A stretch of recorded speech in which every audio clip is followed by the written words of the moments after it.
মসজিদে নামিরা একটা মসজিদ আছে, যেহেতু হজ করেছে আমরা যেখানে যারা বসে আছি সবাই হাজি।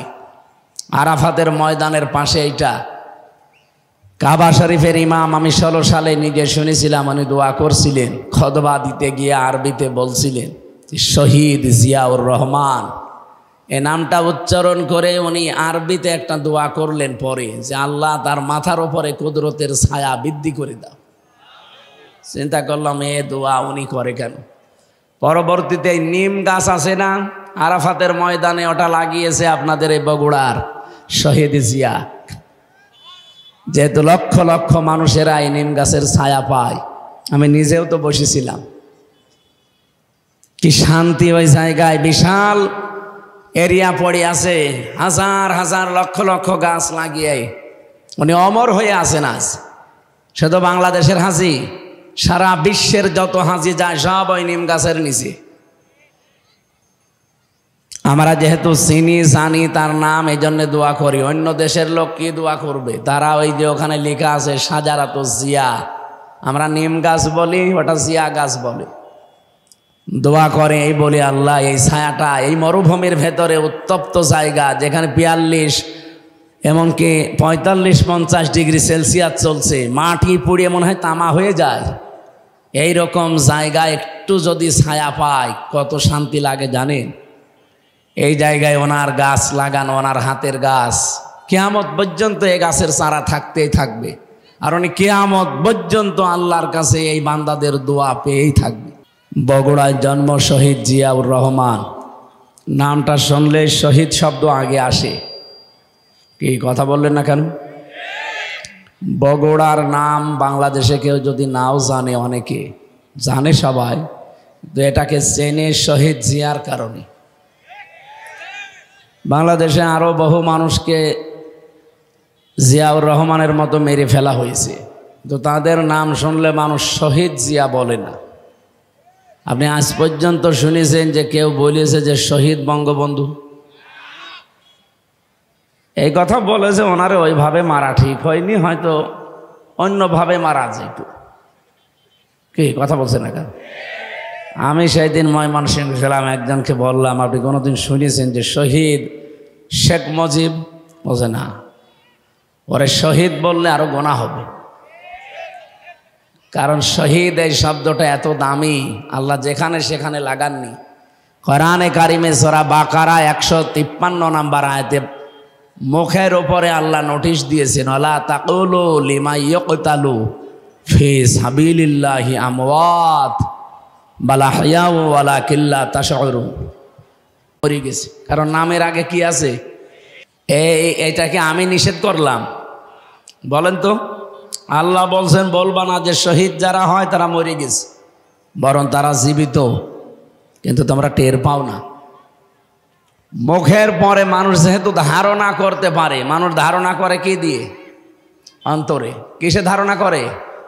অন্তরের ওপরও আল্লাহ নিষেধ করেছেন, ওয়ালা তাহসাবান্নাল্লাযীনা কুতিলু ফি সাবিলিল্লাহি আমওয়াতা বাল আহইয়াউন ইনদা রাব্বিহিম ইরযাকুন। সূরা আলে ইমরান 169 নম্বর আয়াতে আছে, ধারণাও করবা না যারা শহীদ হয়েছে এরা মরে গেছে, না, এ ধারণা করাও জায়েজ নেই। এ ঘোষণা কার বলেন তো? আরো জোরে বলেন। কেন? ইনদা রাব্বিহিম ইরযাকুন, তারা রবের কাছে খাবার পাচ্ছে, আল্লাহ নিজে তাদেরকে রিজিক দিচ্ছে। ঘুমিয়ে থাকলে খাওয়া লাগে? আরো জোরে বলেন। মানুষ জেগে থাকলে খাওয়া লাগে। এই জন্য শহীদ যারা হয় এরা ঘুমিয়ে যায় না। আলহাজ মোশাররফ হোসেন এখন যদি মারা যান, যদি ঈমান নিয়ে মরতে পারেন, কবরে দিয়ে দেবেন, ঘুমিয়ে পড়বে, কিয়ামত পর্যন্ত ঘুমাবে। সিংগায় ফৎকার দিলে ওই দিন আল্লাহর দরবারে উঠবে জবাব দেওয়ার জন্য। এই শেষ, এর আগে পরে আর কিচ্ছু নেই। তাও ঈমান নিয়ে মরা লাগবে। কি নিয়ে? বলেন বলেন।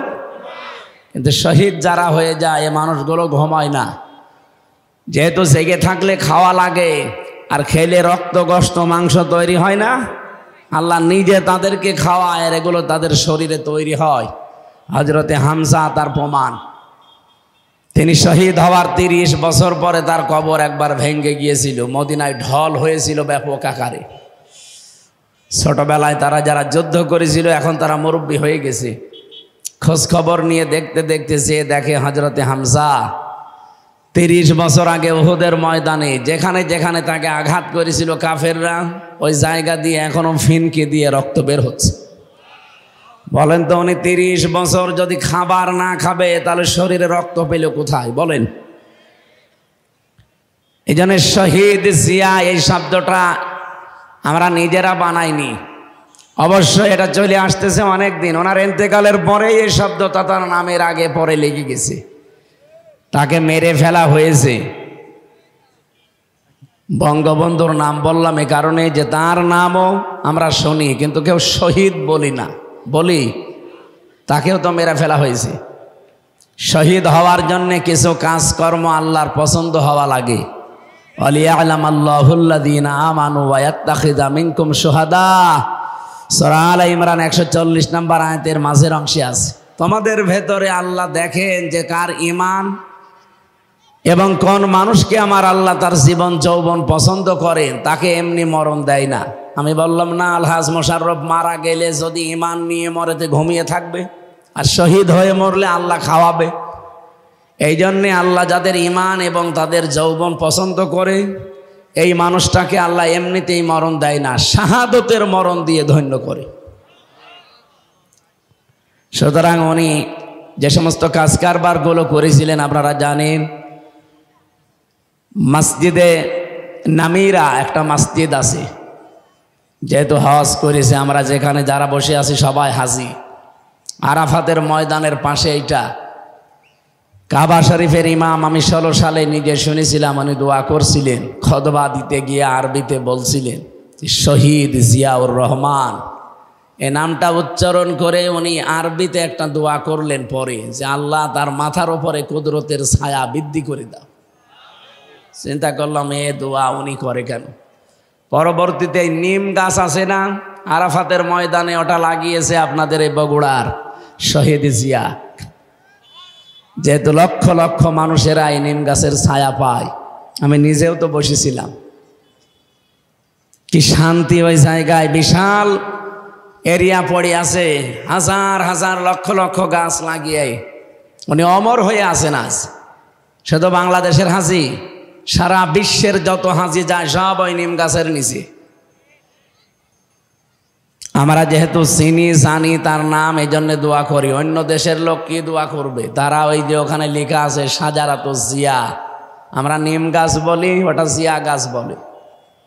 দোয়া করে এই বলি আল্লাহ এই ছায়াটা, এই মরুভূমির ভেতরে উত্তপ্ত জায়গা যেখানে 42 এমনকি 45-50 ডিগ্রি সেলসিয়াস চলছে, মাটি পুড়িয়ে মনে হয় তামা হয়ে যায়, এই রকম জায়গা একটু যদি ছায়া পায় কত শান্তি লাগে জানেন?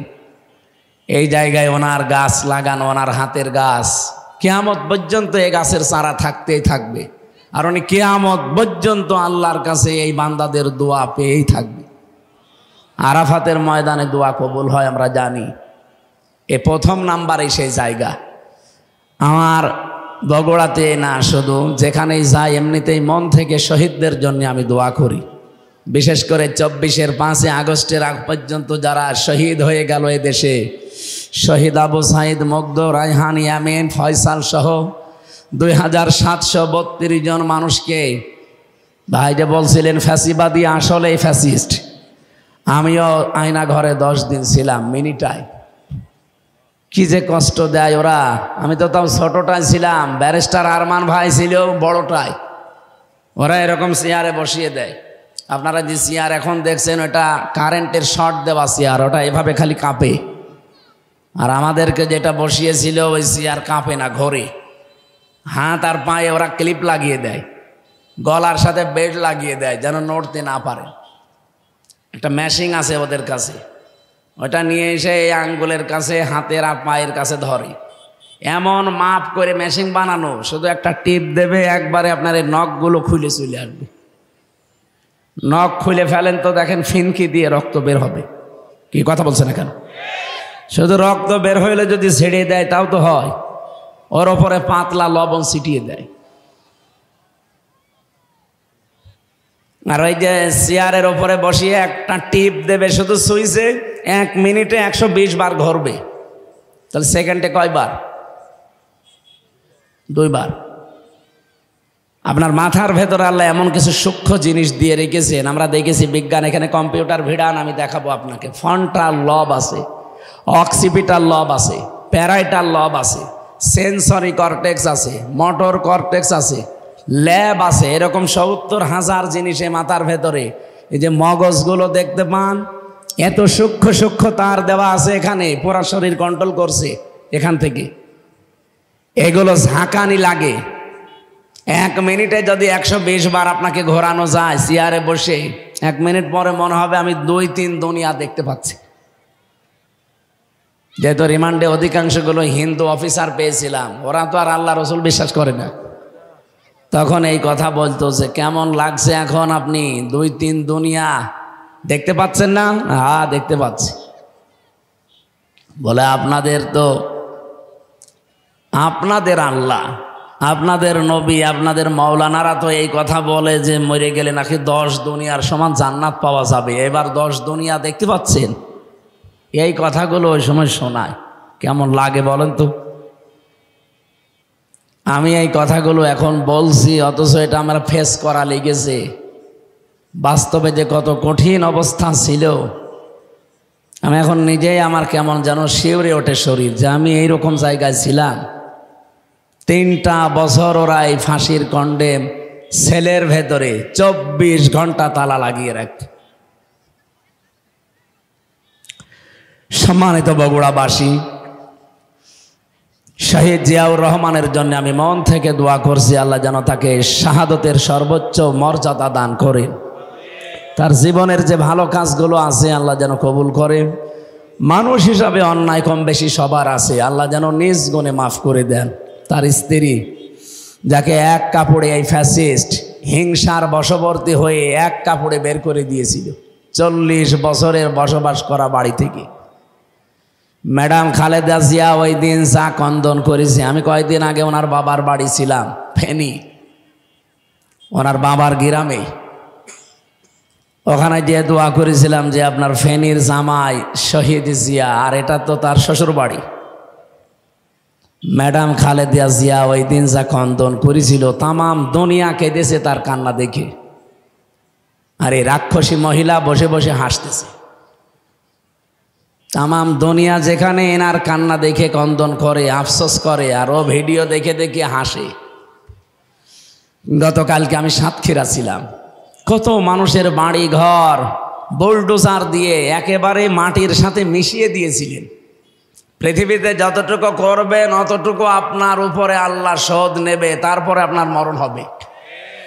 13 সালে আপনি ভেঙেছিলেন, মাত্র কয় বছরের ব্যবধানে এখন দেখেন আযাবুল বুলডোজার নাজির হয়েছিল। এই ফেব্রুয়ারির 5 তারিখে আযাবের নাম কি? আযাবুল বুলডোজার। একেবারে মিশিয়ে দিয়েছে মাটির সাথে। এটা শুধু মিশিয়ে শেষ করে দিয়েছে, ঝামেলা যারা করেছিল এর পরবর্তীতে অপারেশন ডেভিল হান্ট আরম্ভ হয়েছিল। এটা আর একটা গজব। যৌথ বাহিনী এটা আরম্ভ করেছিল। যৌথ বাহিনী দেখলে মমিন যারা তারা খুশি হয়, যারা নিরপরাধ মানুষ তারা খুশি হয়, আনন্দ পায়। আর যারা খুনি, যারা জালেম, যারা দুর্নীতিবাজ, এদের সবচাইতে বেশি ঝামেলা হয়। এই জন্যে ফেব্রুয়ারির 5 তারিখের পর থেকে ডেভিল হান্ট চলছে, শয়তানের খোঁজে। এটা মমিন যারা, নিরপরাধ যারা, তাদের কোনো চিন্তা আছে? বলেন চিন্তা কাদের? যারা খুনি, যারা 2732 জন মানুষকে খুন করেছে আগস্টের 5 তারিখের আগ পর্যন্ত।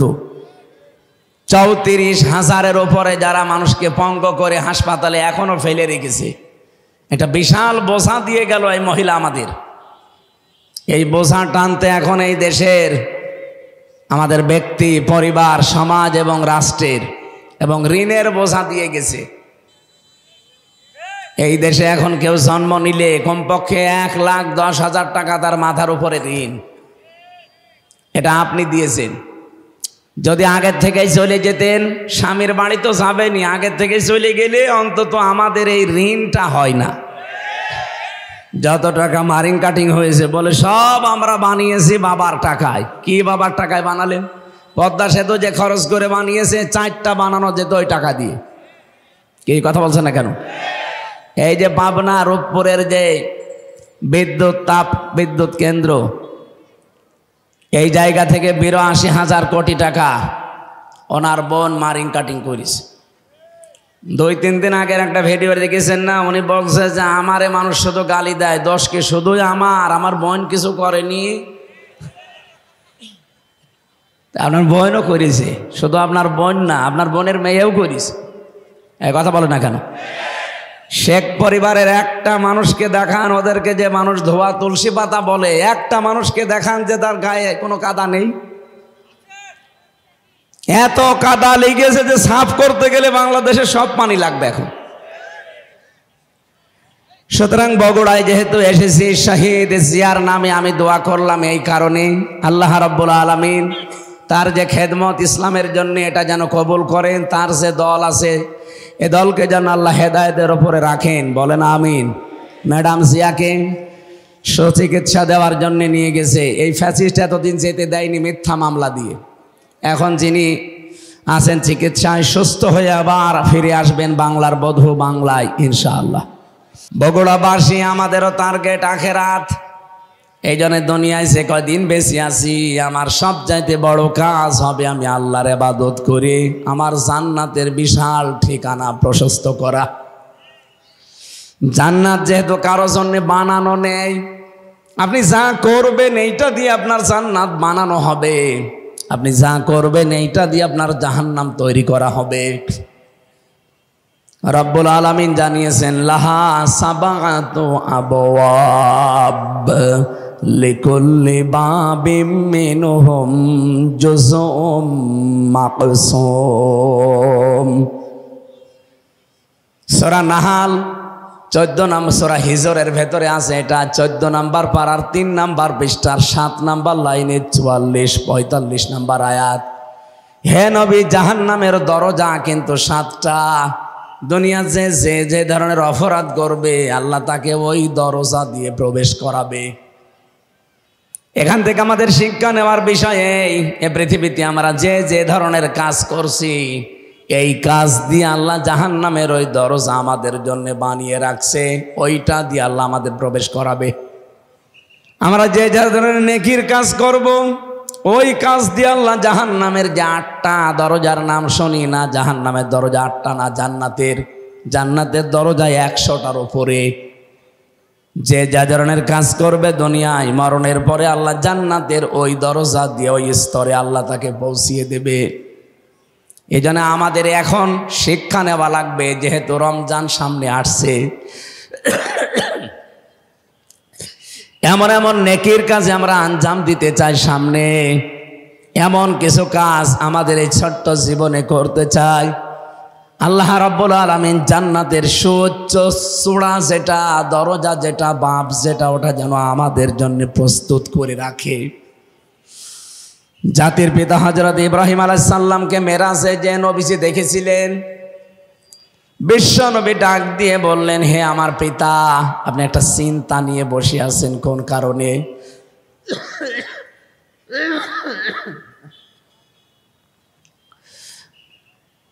আমাদের জাতির পিতা যিনি হযরত ইব্রাহিম আলাইহিস সালাম, এটা আমার আল্লাহর বানানো, আর আমাদের বানানো যেটা, ওটা তো এখন ভেঙে চুরে শেষ।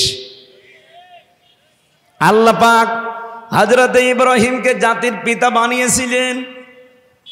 তিনি নবী মুহাম্মদুর রাসূলুল্লাহকে ডাক দিয়ে বললেন, হে আমার সন্তান, আমি যে বসে আছি কেন জানো? এই যে জান্নাত দেখতে পাচ্ছ, এই জান্নাতটা ফেরেশতারা বানাচ্ছিল।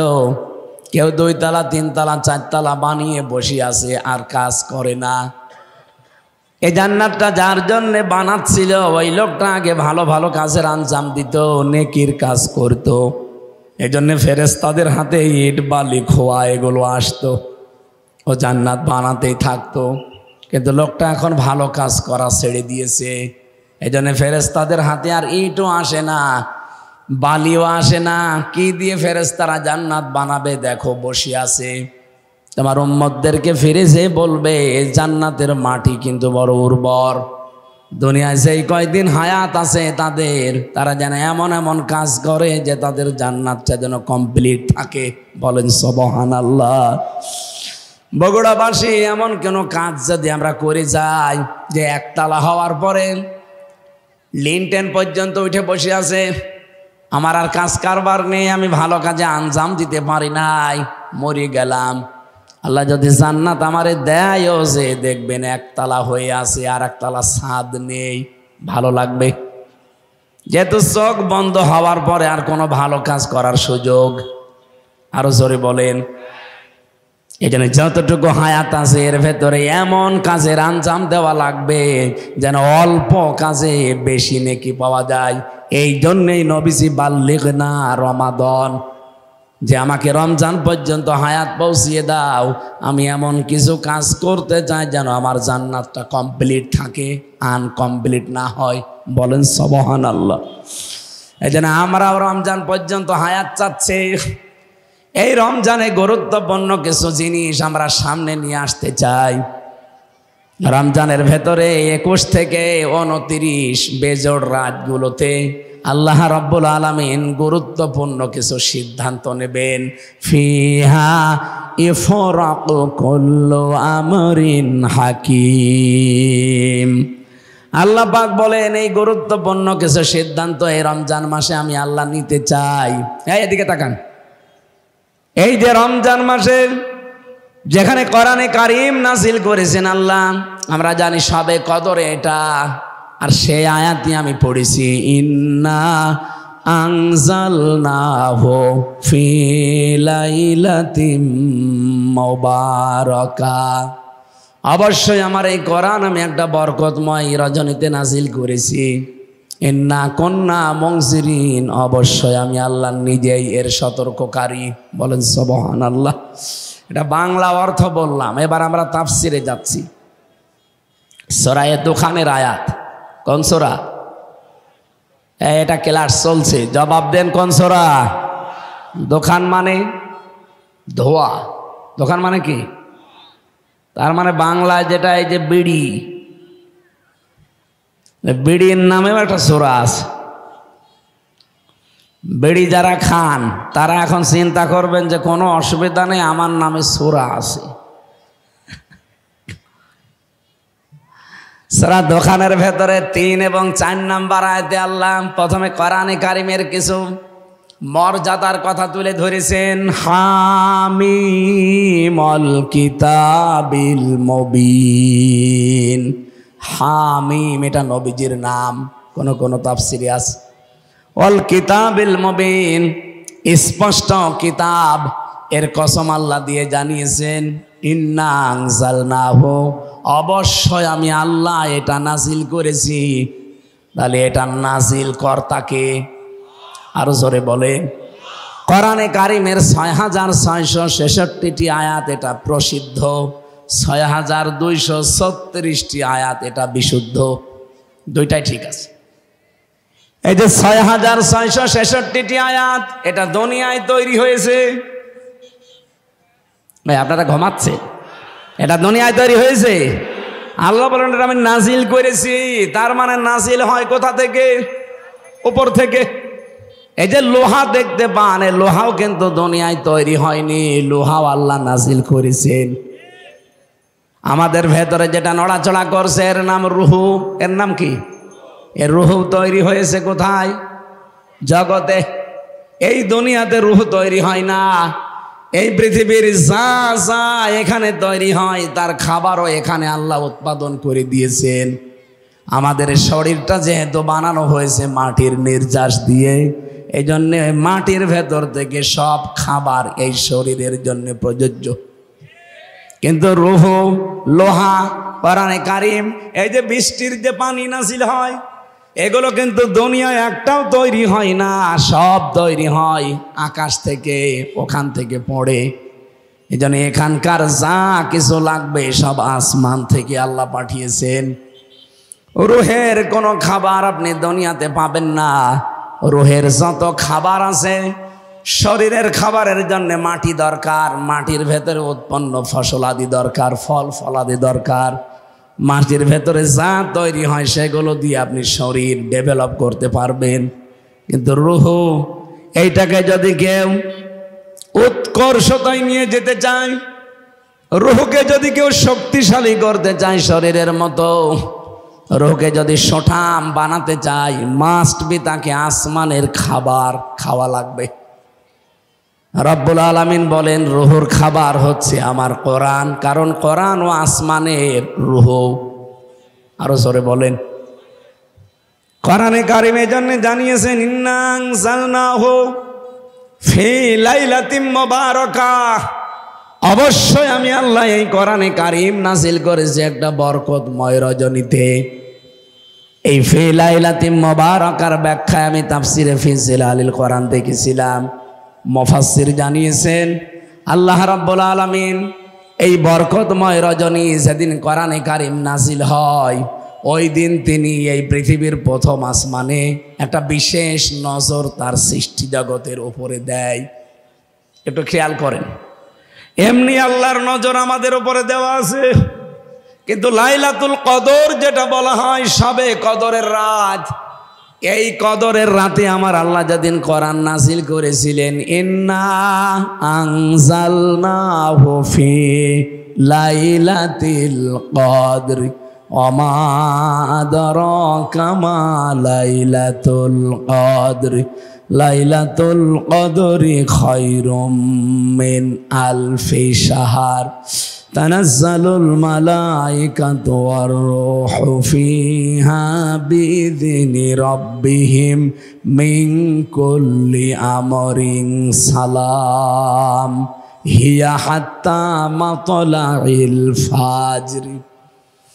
আল্লাহ একটা বিশেষ নজর দিয়ে রাখেন, লক্ষ লক্ষ ফেরেশতা পাঠিয়ে দেন, তারা আল্লাহর ইবাদত যারা করে তাদের সাথে মুআনাকা করেন, মুসাফা করেন, তাদের জন্য মাগফিরাতের দোয়া করেন। এখন আমরা বাংলাদেশে একটা ভ্রান্ত ধারণা নিয়ে আসি, অনেকেই মনে করি ইবাদত মানে লাইলাতুল কদর আসবে, লাইলাতুল মেরাজ আসবে, লাইলাতুল বরাত আসবে, আর আমরা নামাজে দাঁড়িয়ে বিশাল বিশাল নামাজ পড়ব, 2 রাকাত করে 1000 রাকাত নামাজ শেষ করে ফেলবো না। ফেরেশতারা এসে দেখে কোন লোকটা আল্লাহর ইবাদতে লিপ্ত আছে। ইবাদত মানে শুধু নামাজ পড়া, রোজা রাখা, কোরআন পড়া, তাসবিহ পড়া না। এ পৃথিবীর সর্বশ্রেষ্ঠ ইবাদত হচ্ছে আপনি মানুষ হয়ে মানুষের উপকার করবেন। কি কথা বলেন? কুনতুম খায়রা উম্মাতিন উখরিজাত লিন-নাস তা'মুরুনা বিল মা'রুফ ওয়া তানহাউনা আনিল মুনকার ওয়া তু'মিনুনা বিল্লাহ। সূরা আলে ইমরানের 110 নম্বর আয়াতে আল্লাহ বলেন, তোমরাই শ্রেষ্ঠ জাতি, শ্রেষ্ঠ উম্মাত, মানুষের কল্যাণের জন্য আমি আল্লাহ তোমাদেরকে বের করেছি। তার আমাদের শ্রেষ্ঠত্বের প্রমাণ হচ্ছে আমার দ্বারা যেন মানুষের কল্যাণ হয়। আর আমরা এমন মানুষ, আমাদের দ্বারা মানুষের কল্যাণ হওয়া দূরের কথা আরো অকল্যাণ হয়। এই 15.5 বছরে আমার দ্বারা এমন এমন মানুষ জেল খেটেছে যার জীবনে থানার বারান্দায়ও যাওয়া লাগে না। এই কথা বলে না কেন? কিচ্ছু জানে না মনে করেন এই ভাই, ঘরে ঘুমিয়ে আছে, ঘুম থেকে উঠে দেখছে থানার হাজতে। কি গো আমি কোথায়? জেলখানায়। থানার হাজতে? এখানে কেন? তুই গাছ কেটেছিস। কখন? স্বপ্নে। এরকম মামলা দেশে ছিল না? আপনার দ্বারা তা মানুষের উপকার হওয়ার কথা, আপনি কি করলেন? হাজার হাজার মানুষকে, প্রায় 1.5 লাখ মানুষকে এখনো পর্যন্ত জেলখানা। এই 15 বছরে আমার মনে হয় যারাই জেলে ছিল অধিকাংশগুলোই মিথ্যা আর বানানো মামলায়। এই জন্য আমরা চাই হাসিনার আমলে যারাই জেলে গেছে এই মানুষগুলোকে আর ভেতরে রাখা ঠিক না, ছেড়ে দেওয়া দরকার। হিংসার বশবর্তী হয়ে শুধু এই মানুষগুলোকে আপনি আটক করে রেখেছিলেন। বগুড়াবাসী আপনার শ্রেষ্ঠত্বের প্রমাণ, কিন্তু ফেরেশতারা আসবে ওই দিন রাতে, এসে শুধু আপনি নামাজে থাকবেন, রোজা করবেন, জিকির করবেন, কোরআন পড়বেন, তাসবিহ পড়বেন, তার জন্যে মুসাফা করবে না। আল্লাহর ফেরেশতারা এসে দেখবে যে আপনি জনকল্যাণমূলক কোন কাজে আছেন। অন্তত এই রাতের বেলা যদি আপনি একটু যেয়ে দেখেন যে 2-3 বাড়ি পরে কোন মানুষের বাড়িতে খাবার নেই, কার মেয়েটা লেখাপড়া করতে পারে না বা বিয়ে দিতে পারে না, সাধ্যমতো যদি তার বাড়িতে যে কিছু দিয়ে একটু সান্ত্বনার বাণী দেন, এইটা পৃথিবীতে সবচাইতে বড় নেক কাজ। এরকম কাজ সবে বরাতে, সবে কদরে এই দেশে হয় না। খালি এই মসজিদ থেকে ওই মসজিদ, ওই মসজিদ থেকে ওই মসজিদ, খালি ঘুরে বেড়ায়, মনে হচ্ছে ইবাদতের বন্যা বয়ে যাচ্ছে। ফেরেশতা শুধু জিবরাইল আসে না, লক্ষ লক্ষ নিয়ে আসে। আর আল্লাহ বলেন আমি নিজে আমার সৃষ্টি জগতের উপর একটা বিশেষ নজর দেই, অন্য দিনও দেই, তবে এই সবে কদরে, সবে বরাতে একটা বিশেষ আলাদা নজর দিয়ে রাখি। আমরা 5টা রাতের নাম পেয়েছি, সবে বরাত, সবে কদর, সবে মেরাজ আর 2 ঈদের রাত। এই 5 রাতে আল্লাহ একেবারে প্রথম আসমানে আসে, ডাক দিয়ে বলে দেখো যারা ট্যাক্স তোলে না, সরকারের লোকজন যখন ট্যাক্স তোলে, ট্যাক্স দেওয়া হয়ে গেলে একটা কাগজ আপনাকে হাতে ধরিয়ে দেয় যে আপনার ট্যাক্স পরিশোধ হয়ে গেছে। আপনি যখন একটা মাস রোজা রাখবেন, হক আদায় করে, ঈদের দিন আমার ফেরেশতারা এসে আপনাকে একটা টোকেন ধরিয়ে দেবে যে আল্লাহর বান্দা, তোমাকে আল্লাহ জাহান্নাম থেকে মুক্তির একটা সনদ দিয়ে দিয়েছে। রব্বুল আলামিন বলেন আমি একটা বিশেষ নজর দেই। কি বলি জানো? এ নজরে আমার বান্দাদেরকে আমি ডাকতে থাকি, আসো, যদি কারো অপরাধ থাকে আমার কাছে বলো, অপরাধগুলো আমি আল্লাহ ক্ষমা করে দেব। কিন্তু যদি বান্দার কাছে কোনো অপরাধী থাকো, আমার কাছে মাফ চাওয়ার দরকার নেই, আগে ওই বান্দার কাছে স্বীকার করে আসো। এই 15.5 বছরে আল্লাহর কাছে অপরাধ যাই হয়েছে, আমি যতটুকু দেখলাম এই 15.5 বছরে সবচাইতে মানুষের বান্দার কাছে অপরাধ বেশি হয়েছে। উনি বলছিলেন যে 3 বার আমরা আসলে ভোট দিতে পারি নাই। আসলে আমার এখন 33 বছর বয়স, 92 সালে আমার জন্ম। আমি হিসাব করে দেখেছি 18 বছর থেকে ভোট দিলে আমি 3 বার ভোট দিতে পারতাম, একবারও পারি নাই। আমি মানুষেরটা বলতে যাব কোন কারণে? আমার নিজেই তো ভিকটিম। তার মানে 3 বার আমি যদি না পারি, বেড়েছে কে? একবার তো একবারে 154 জন হয়ে গেলেন, আর একবার রাতের ভোট দিনে করে ফেললেন। এই কথা বলেন না কেন? ভোটটা কিন্তু আমার অধিকার ছিল, আমার হক ছিল, আপনি আমাকে দিতে দিলেন না। এটা রাতের ভোট যে দিনে হয়েছে এর প্রমাণ আমার সাথে এক ওসি ছিল, ওই যে নুসরাত হত্যা মামলার ওসি। উনি একদিন আমারে ফাঁসির কন্ডেম সেলের ভেতরে এসে আমারে বলছো, হুজুর আপনি জেলে এসেছেন, আমি খুব খুশি হয়েছি। কেন আপনি খুশি হয়েছেন? কোন কারণে? আমি জেলে পয়সা মরছি আর আপনি খুশি না? বলছে বাইরে আপনার ওয়াজ শুনতাম কিন্তু কাছে যেতে পারতাম না, আজকে একেবারে সরাসরি 2 জন এক জায়গায়, এই জন্য আপনি খুশি। কেন, কি প্রশ্ন করবেন বলেন? বলছে এই যে নির্বাচন গেল, আমি বাইরে ছিলাম, সারা রাত আমি কিন্তু আমার লোকজন দিয়ে ভোট কেটেছিলাম, ফজরের আজান দিলে বাক্সগুলো জায়গা মতো পাঠিয়ে দিয়েছি। এরপর আমি গোসল করলাম, ওযু করলাম, তওবার নামাজ পড়লাম 2 রাকাত। এবার বললাম আস্তাগফিরুল্লাহ। বলছে আমার এই তাওবা কি হয়েছে? বললাম না, আপনি তো আল্লাহর কাছে অপরাধ করেন না যে আস্তাগফিরুল্লাহ পড়েন, আপনি অপরাধ করেছেন হামজার কাছে। এরকম একটা এমপি বানাতে 2.5 লাখ, 3 লাখ, 4 লাখ হামজা লাগে। হ্যাঁ, কথা বলেন না কেন? এই কাহালু আর কোন থানা মিলে? নন্দীগ্রাম। এই 2 আসন, 2 থানা মিলে যারা বসবাস করে, 4 লাখ তো হবে কমপক্ষে ওনারা এমপি বানাতে। এই 4 লাখ মানুষ ওনারে ভোট দেওয়া লাগবে। কথা বলছে না কেন? আর আপনি নিজেই সব রাতের বেলা ভরে নিলেন, আমাদের কোনো গুরুত্ব নেই আপনার কাছে। আপনি আস্তাগফিরুল্লাহ মাফ হবে না আপনার, আপনি যতক্ষণ পর্যন্ত এই 4 লাখ হামসার কাছে সে মাফ না চাবেন। কিন্তু দুঃখের বিষয়, আপনি তো 8 বছর জেল, আপনি 8 বছর পরে বেরিয়ে দেখবেন মাফ চাবেন না। অনেক হামজায় 8 বছরে মরে গেছে, আপনি তাদের কাছে মাফ চাবেন কি করে? সুতরাং একটা জালেমাকে টিকিয়ে রাখতে গিয়ে এদেশের বহু মানুষের আখেরাত নষ্ট হয়ে গেছে। কথা বলেন না কেন? আগামীতে কারো আখেরাত যেন নষ্ট না হয়। রব্বুল আলামিন কিন্তু প্রথম নাম্বারে একটা বলে যে আমার কাছে মাফ চাও, আমার অপরাধগুলো আমি মাফ করে দেব, কিন্তু আমার বান্দার সাথে কোনো যদি অপরাধ হয়ে থাকে ওটা আমার মাফ করার এখতিয়ার নেই, ওর কাছে আগে মাফ চাও। তার মানে 15.5 বছরে কত মানুষের কপালে আগুন লেগেছে আপনি বলেন? যার জন্য যা করলেন তারা তো ঠিকই পালিয়ে এখন আরামে আছে। কোনদিন আপনাকে জিজ্ঞাসা করেছিল যাওয়ার সময় যে আমি চলে যাচ্ছি 14টা ব্রিফকেস নিয়ে সব মাটি ভরে নিয়ে গেলাম? মাটি ভরে নিয়ে গেছে।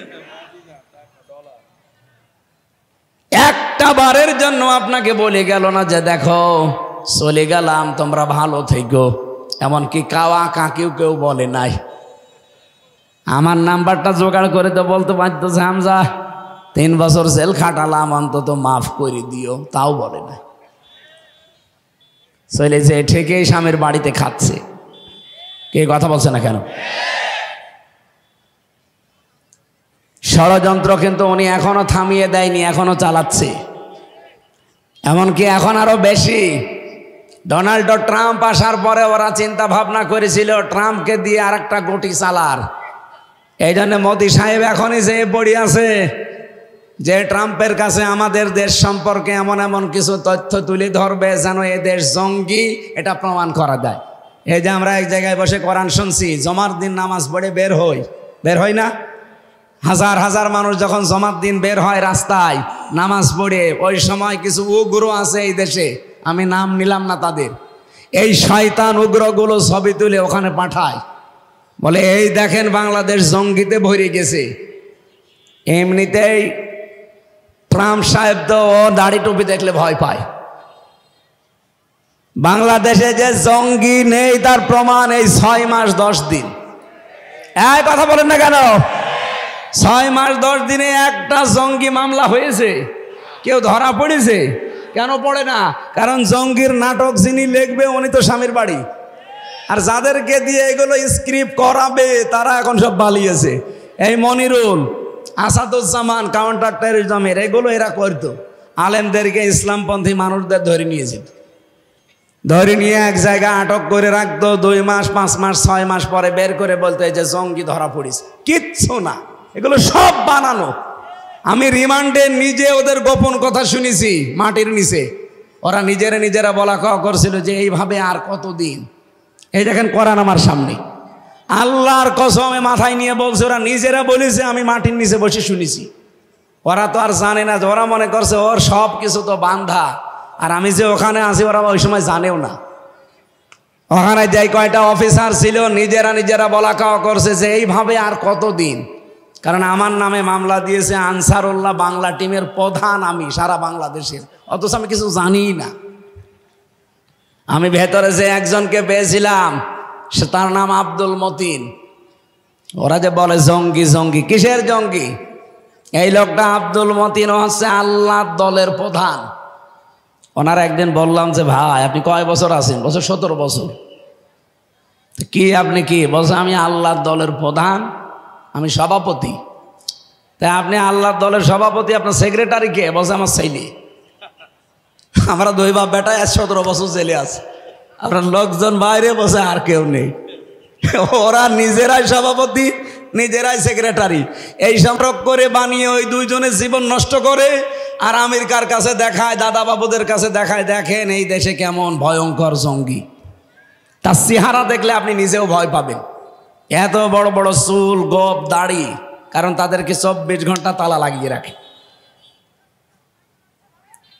সুতরাং এই দেশটাকে এখনো অস্থিতিশীল করার জন্য চেষ্টায় বসে আছে ডক্টর মোহাম্মদ ইউনূস। তো মাথা না, ওর একটা ম্যাগনেট।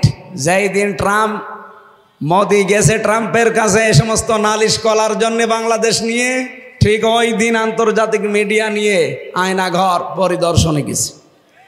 আর জাতিসংঘ ওই দিনই রিপোর্ট দিয়েছে, ওরা একেবারে বাড়া ভাতে লবণ দিয়ে দিয়েছে, নে খা। ট্রাম্প যে কথাগুলো বলেছে একটা হাসিনার পক্ষে আরো বিপক্ষে চলে গেছে। এখনো পর্যন্ত এই পালানো বুবু উস্কানিতে পা দিয়ে যদি এই দেশে অস্থিতিশীল করার চেষ্টা করেন, গোপালগঞ্জের দিকে তাকান, অপারেশন ডেভিল হান্ট চলছে, কিন্তু পেছনে এমন পিটানি দেবে লাল হয়ে যাবে বাদরের মতো। একবার পিটিয়েছিল না উস্কানিতে পা দেওয়ার কারণে? ওই সময় গোপালগঞ্জ থেকে ঢাকায় আসলে, বসে আসলে 300 টাকা, আর দাঁড়িয়ে আসলে 1000 টাকা। আবার যদি কেউ এই দেশে এরকম উস্কানিতে পা দিয়ে দেশটাকে আবার অরাজকতা সৃষ্টি করার চেষ্টা করেন, এরপরে কিন্তু আর একটা নতুন গজব আসতেছে। এখন তো ডেভিল হান্ট চলছে, এর বাবা আসবে আবার। এই জন্যে আমরা কারো উস্কানিতে পা দেব না। কথা বলেন ঠিক কিনা? এদেশকে আমরা শান্ত সৃষ্ট করার জন্যে শুধু ওই 14 দল বাদ দিয়ে সব আমরা এখন এক। ওই 14 দল যা করেছে, দেশটাকে জাহান্নাম বানিয়ে ফেলেছিল ওদের নিজেদের বিচারপতির কথা। বিচারপতি বিদায় নেওয়ার আগে বলে গেছে যে কি করবেন, দেশটা তো জাহান্নাম হয়ে গেছে। বিচারপতিরা যদি এই কথা বলতে পারে, আর কোন জায়গা বাকি থাকে বলেন? মানুষের সর্বশেষ আশ্রয়স্থল বিচারালয়, আর সেইটাকে ওরা একেবারে নিজের হাতের ভেতরে। একজন মানুষ জামিন নিয়ে বের হবে না, জামিন জজের হাতে নেই, বিচারপতির হাতে নেই, জামিন সব গোয়েন্দা বিভাগের হাতে। আমার মামলার অলরেডি জামিন দিয়ে দিয়েছে, আমি গেটে আসলাম, বলছে না এখনো ক্লিয়ারেন্স হয়নি। আরে ক্লিয়ার কিসের ক্লিয়ারেন্স লাগবে? আদালত আমারও জামিন দিয়ে দিয়েছে। বলে না, এনএসআই, ডিজিএফআই, এসবি, সিটিটিসি, এরপরে 27টা এরকম গোয়েন্দা সংস্থা আছে। এই 27 জন রিপোর্ট দেবে যে না এরে এবার ছেড়ে দেওয়া যায়, বুবুজান বলে দিস, তারপর আপনাকে ছাড়বে, নাই তো গেট থেকে আবার নিয়ে আর একটা মামলা দিয়ে ঢুকিয়ে দেবে। এই চলছিল দেশের অবস্থা। আর বাকি দিক বিভাগগুলো তো বললাম না, এমন কোনো জায়গা নেই যা ওরা নষ্ট করে নাই। এই জন্য আগামীতে আমরা দেশটা এমন ভাবে তৈরি করব, কেউ যেন এ দেশটাকে আর আয়না ঘর বানাতে না পারে। কথা বলেন না কেন? মানবতার সাথে যেটা কত বড় মহান কৌতুক, আয়না ঘর। আমি 10 দিনে হাফ পাগল হয়ে গেছি। আর যে লোকটা 8 বছর 10 বছর পড়ে আছে, 3.5 হাত এদিকে, এদিকে 1.5 হাত, সামনে একটা টয়লেট দেওয়া, 24 ঘন্টা আপনার পায়ের সাথে চেন বাঁধা থাকবে। আপনি চিন্তা করেন তো, নিজেকে ওই জায়গায় দাঁড় করিয়ে কয়দিন থাকতে পারবেন? এখনো পর্যন্ত অনেকে বলে না বাবু কি করেছে যে ওনার পালিয়ে যাওয়া লাগলো। তোমার সাথে তো করেনি। তোমার বাবারে যদি ভাবে আয়না ঘরে 10 বছর রেখে দিত, তুমি টের পেতে। কে কথা বলে না কেন? এই জন্য যার অপরাধ আল্লাহর কাছে হয়েছে আস্তাগফিরুল্লাহ পড়ে মাপ পাবেন সামনে। কিন্তু বান্দার সাথে যাদের অপরাধ হয়েছে, আগে মাপ চেয়ে যান, তার ক্ষতিপূরণ দিয়ে যান, এরপরে আস্তাগফিরুল্লাহ পড়েন। রব্বুল আলামিন ডাকতে ডাকতে ফজর পর্যন্ত ডাকতে থাকেন। আশ্চর্যের বিষয় হচ্ছে, 2 শ্রেণীর মানুষকে আল্লাহ বলেন আমি আজকে মাফ করি নাই, করবো না। এই 2 প্রকার মানুষ যদি পৃথিবীতে বসবাস যারা করে, 1 নম্বরে যারা শিরিক করে। কি করে? আরো জোরে বলেন। শিরিক যারা করে তাদের কোনো মাফ নেই। আজকে সবে কদরে বলেন, সবে বরাতে বলেন। 2 নম্বরে যারা হিংসুক, বিদ্বেষ রাখে। আর বাংলাদেশে এই 2টা অপরাধী বেশি। কি কথা বলে না কেন? এত হিংসা। ওয়ালা ইয়াজরিমান্নাকুম শানানু কওমিন, 2 জায়গায় আয়াতটা আল্লাহ দিয়েছে কোরআনে। আল্লাহ পাক বলেন সাবধান, হিংসার বশবর্তী হয়ে কোনো ব্যক্তি, কোনো দল, কোনো গোষ্ঠী তাদেরকে জুলুম অত্যাচার করে ধ্বংস করে দিও না। আর এইটাই করা হয়েছে এই 54 বছরে। যার ওপরে হিংসা একবার কারো লেগে গেছে, তার জীবনটা জাহান্নাম বানিয়ে দিয়েছে। এই জন্য সরঞ্জিত বাবু বলেছিল, বাঘে ধরলে ছাড়ে, হাসিনা ধরলে ও সারেই ধরেছে, দেখেন তার জীবন শেষ। ভালো মানুষ কালার করে দিয়েছে, আল্লামা সাইদির মতো মানুষকে ধর্ষণের মামলা দিয়েছে। 50টা বছর কোরআন প্রচার করে বেড়ালো, আর তার নাম দিয়েছে ধর্মীয় অনুভূতিতে নাকি উনি আঘাত দিয়েছে, উনি ধর্ষণ করেছে, মহিলাকে সাজিয়েও নিয়ে এসেছে। অ্যাডভোকেট তাজুল ইসলাম জিজ্ঞাসা করছে, এই মেয়ে মাওলানা সাইদি তোমাকে ধর্ষণ করেছে? বলছে জি হ্যাঁ। তোমার জন্ম তারিখ কত? 1975। ধর্ষণ করেছে কত সালে? 1971-এ। অ্যাডভোকেট তাজুল ইসলাম বলছে, বিচারপতি এই পয়েন্টটা একটু লেখেন, ওর জন্ম 75-এ, ওর ধর্ষণ করেছে 71-এ, এটা কি রুহের জগতে? ওই দিনই তো মামলা ঢিসমিস হয়ে যাওয়ার কথা। এই কথা বলেন না কেন? অথচ না, এইটাই জিয়ে রেখে 13টা বছর তাকে ফাঁসির কন্ডেম সেলের ভেতরে রেখে এই যে শেষে ইমাম আবু হানিফার মতো বিষ প্রয়োগ করে মেরে ফেলল। বাংলাদেশের মানুষ যদি আপনাকে মাফ করে দেয়, যাদেরকে গুম করে রেখেছিলেন 1700 মানুষ, বিশেষ করে আয়না ঘরে, এদের পরিবার জীবনও আপনাকে মাফ করবে না। আমি আমার নিজেরটা বলছি, আমার সবাই মাফ করে দিলেও আমার এই মেয়েটা আপনাকে মাফ করবে না। 1 বছর ওরে রেখে গিয়েছিলাম, 3টা বছর আমি জীবনে ওরে আর দেখতে পারলাম না। আমার 3 বছরে যদি অবস্থা হয়, যে মানুষগুলো 8 বছর 10 বছর 14 বছর কেটে গেছে মাটির নিচে, আপনি বলেন তো তার পরিবার জীবনে আপনাকে মাফ করবে? আপনি আস্তাগফিরুল্লাহ, কিসের আস্তাগফিরুল্লাহ পড়বেন সামনে? এই জন্য অপরাধ যার কাছে, তার কাছে অন্তত ক্ষমা চেয়ে নেন। তার ক্ষতিপূরণ হয়েছে 15.5 বছরে, যা ক্ষতিপূরণ দেন যদি বাঁচতে চান, নয়তো আপনার জীবনও মাফ হবে না। 2 নম্বরে হিংসা যাদের আছে, হিংসা মুক্ত অন্তর তৈরি করা লাগবে সামনে। আমরা অনেকে এখন ওই হিংসায় আছি, আমার হোক, মোশাররফ ভাই যেন না হয়, না আমার হচ্ছে হোক, ওই ভাইয়েরও হোক। আপনার অসুবিধা কি? কারণ আপনিও তো এখানে থাকবেন না, আমিও থাকবো না। কি কথা বলেন না কেন? এখানে যারা বসে আছেন 100 বছর পরে এখানে কেউ থাকবেন? নতুন মানুষ এসে এই জায়গাটা চাষ করে খাবে। আমরা সব মাটির নিচের বাসিন্দা। তা আমার কি দরকার একটা মানুষের সাথে হিংসা করে কিছু ভালো কাজ যাই করি ওগুলো আগুন লাগিয়ে পুড়িয়ে দেওয়ার? নবীজি বলেন, যাদের ভেতরে হিংসা, এদের নেকির কাজগুলো এমনভাবে পুড়িয়ে ধ্বংস হয়ে যায়, কাঠে আগুন লাগালে কাঠ যেমন ধ্বংস হয়ে যায়। আর এটা সবচাইতে বেশি আমার মনে হয় বাংলাদেশে, মেয়েদের ভেতরে আরো বেশি। এই কথা বলেন না কেন? সম্মানিত মা মরে না, হিংসা বিদ্বেষ এটা দূর করা লাগবে। 2 নম্বরে শিরিক, শিরিককারী যারা, এদেরকে আমার আল্লাহ এই সবে কদরে, সবে বরাতেও মাফ করেননি, করবেনও না। এই জন্য শিরিক যেন এই দেশে না থাকে ভাই। শিরিক বিল জাত, শিরিক বিল সিফাত, শিরিক বিল ইখতিয়ারা, শিরিক বিল হুকুক, 120 প্রকার আসে। আমরা সামারাইজ করে এক কথায় জবাব দিচ্ছি, এইদিকে তাকান। আল্লাহ যেটা পারে ওইটা অন্য কেউ পারে, এই বিশ্বাস করার নাম শিরিক। আর শিরিক যারা করে তারা মুশরিক। আর মুশরিক মরে গেলে বিনা হিসাবে, বিনা বিচারে জাহান্নামে। এ পর্যন্ত বুঝেছেন? বলেন বলেন। তাহলে শিরিক এখন থেকে মুক্ত হওয়া লাগবে না। শিরিকের এক কথায় জবাব কি? আল্লাহ যেটা পারে ওটা অন্য কেউ পারে, এই বিশ্বাস করার নাম কি? সন্তান দিতে পারে কে? আরো জোরে। অন্য কেউ পারে না, কিছু বাবা পারে, কিছু হুজুর পারে।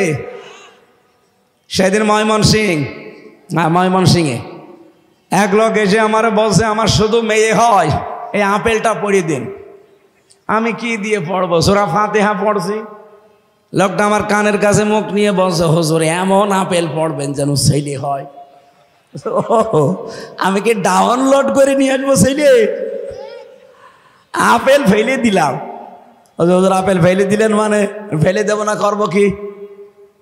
তুমি আমার কানের কাছে মুখ নিয়ে বলো যে এমন আপেল পড়বেন যেন বারবার মেয়ে হয়, এবার যেন ছেলে হয়। আপেল পড়ে যদি ছেলে হইতো তে আমার 3টা মেয়ে হইতো না। আমি ম্যাডামরা শুধু আপেল পড়ে খাওয়াতাম। এখনো পর্যন্ত অনেকেরই বিশ্বাস আছে না। অথচ আমাদের জাতির পিতা আমাদের শিখিয়েছেন, বিয়ের পরে 86 বছর পার হয়ে গেছে, তারপরও কোনো মাজারে কোনো বাবার কাছে গিয়েছে? তিনি বলেছিলেন, রব্বি হাবলি মিনাস সালিহিন, হে আল্লাহ আমাকে একটা নেককার সন্তান দান করো। কয় বছর বলেছিলেন? 86। বলেন বলেন। একটা নবী মানুষ, তাও যেমন তেমন নবী না, পাওয়ারফুল নবী। তিনি বিয়ের পরে ৮৬ বছর দোয়া করার পরে আল্লাহ জবাব দিলেন, ফাবাশশারনাহু বিগুলামিন হালিম, তোমাকে আমি ধৈর্যশীল সন্তানের সুসংবাদ দিলাম। নবীর দোয়া বিয়ের পরে যদি ৮৬ বছর পরে কবুল হয়, আর আমাদের ২-৪ বছরে আমরা হতাশ হয়ে পড়বো, মানে কোনো বাবার কাছে, কোনো মাজারে, কোনো কবরে, কোনো পীরের কাছে কোনো তাবিজ পড়া, আপেল পড়ায় হবে না। সন্তান দিতে পারে কে? যদি না হয় না হবে, কারণ উনি আমাকে না দিয়েই খুশি। ২ নম্বরে, এ জমিন বানিয়েছে কে? আইন চলবে কার? আলা আলাহুল খলকু ওয়াল আমরু, এ জমিন যার, বিধান তার। সুতরাং আল্লাহর আইনের বিপরীতে কোনো আইন এই দেশে যদি চলে তাহলে শিরিক। এক কথা বলেন না কেন? নাকি আবার আপনার জায়গা মতো লেগে যাচ্ছে?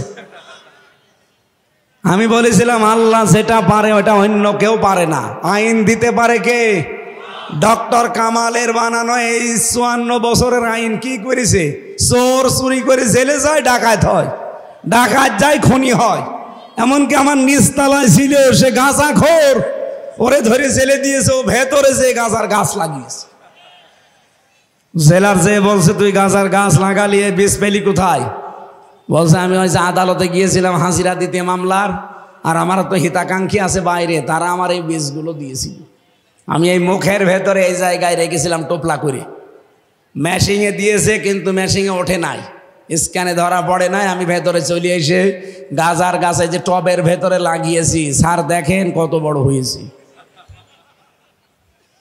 ডক্টর কামালের তৈরি করা সংবিধান দিয়ে গাঁজাখোর গাজার গাছ লাগায়। চোর যে ৩ মাস পরে ডাকাত হয়, ডাকাত যে ১০ বছর পরে মার্ডার মামলার আসামি হয়। এ কথা বলেন না কেন? আর এর ভেতরে আল্লাহ ৫০০ আইন দিয়েছেন। যেহেতু জমিন যার, আইন চলবে তার। সামনে ৫০০ আইন সংসদে কায়েম করে দেন, বাংলাদেশটা মিনি জান্নাত হয়ে যাবে ইনশাআল্লাহ।